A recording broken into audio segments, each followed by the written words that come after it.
मान्यवर, वोट चोरी का कोहराम बचा है। मैं वोट चोरी किसको कहते हैं वो बताना चाहता हूं। वोट चोरी के 3 आयाम हैं। एक तो मतदाता नहीं है, मतलब योग्यता नहीं है, और आप वोटर बन जाते हो तो वोट चोरी माना जाएगा। दूसरा, आप गलत प्रकार से चुनाव जीतते हो तो वोट चोरी माना जाएगा। और तीसरा, जनादेश को डिफाई करते हो, मतलब वोट के विपरीत आप कोई पद प्राप्त कर लेते हो तो भी एक प्रकार से वोट चोरी होता है। अरे सुनो ना, क्यों जल्दबाजी करते हो मानिकम, क्यों? अब मैं 3 वोट चोरी की घटनाएं बताना चाहता हूं।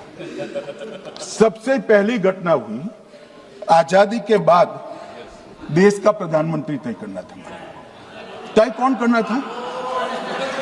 तो उस वक्त के जितने प्रांत थे इसके कांग्रेस के अध्यक्षों ने, उनके एक वोट से तय होना था। अब 28 वोट श्री सरदार पटेल को मिले और 2 वोट जवाहरलाल नेहरू जी को मिले।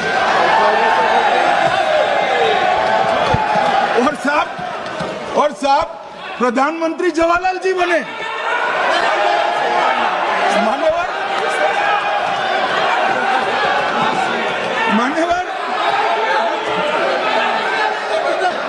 मान्यवर, दूसरे प्रकार की वोट चोरी और नैतिक तरीके से चुनाव जीतना, ऐसी वोट चोरी भी भूतकाल में एक बार हुई थी। श्रीमती इंदिरा गांधी रायबरेली से चुनी गई। इलाहाबाद हाईकोर्ट में श्री राजनारायण पहुंचे कि चुनाव नियमों के अनुसार नहीं हुआ।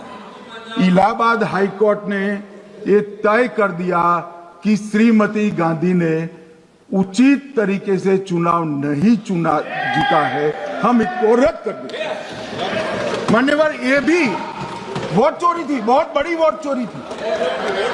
और उसके बाद में क्या हुआ? उसके बाद में वो वोट चोरी को ढकने के लिए संसद में कानून लाए कि प्रधानमंत्री के खिलाफ कोई केस ही नहीं हो सकता। मैं विपक्ष के नेता को कहना चाहता हूं, इम्यूनिटी की बात आप चुनाव आयोग की पूछ रहे हैं, इसका तो मैं जवाब दूंगा, इम्यूनिटी का। मगर ये इम्यूनिटी जो श्रीमती गांधी ने दी थी, इसके लिए आपका क्या कहना है? आपका क्या जवाब है? और उन्होंने तो स्वयं के लिए ले ली। उनका आरोप है, ऐसे नहीं चलता। मान्यवर, उनका आरोप है कि सरकार ने बनाया तो लोकतंत्र ने बनाया,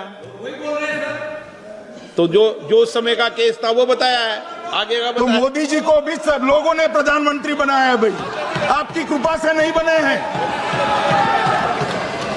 मान्यवर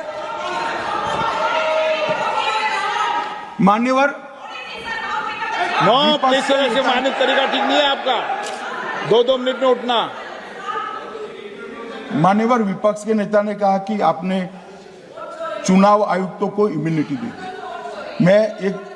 इनका आरोप सत्य नहीं है, मैं इसकी बात बाद में करता हूं। परंतु हमने तो चलो मानो चुनाव आयुक्त को इम्यूनिटी दी, श्रीमती गांधी ने तो अपने आप को इम्यूनिटी दी थी।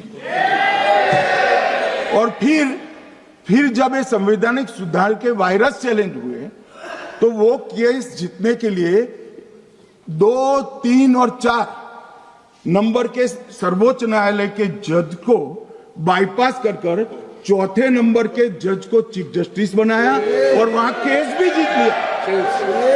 और मान्यवर, ये तो इतिहास है, कौन झुठला सकता है? इनको कोई पढ़ाता नहीं है इतिहास, ये तो इतिहास है, सर्वोच्च अदालत और संसद के रिकॉर्ड में रखा हुआ इतिहास है। इसके खिलाफ लल्लन सिंह जैसे कितने लोग पूरा जीवन लड़े बिहार में, इमरजेंसी के खिलाफ जेल में गए, लाखों लोग गए। और तीसरी वोट चोरी कहना चाहता हूं, तीसरी वोट चोरी का प्रकार मैंने बताया था कि योग्यता नहीं है और मतदाता बन जाना। अभी एक वाद पहुंचा है, वाद मतलब डिस्प्यूट पहुंचा है दिल्ली की सिविल अदालत में। उसमें डिस्प्यूट ये है कि सोनिया गांधी जी इस देश की नागरिक बनने से पहले मतदाता बनना।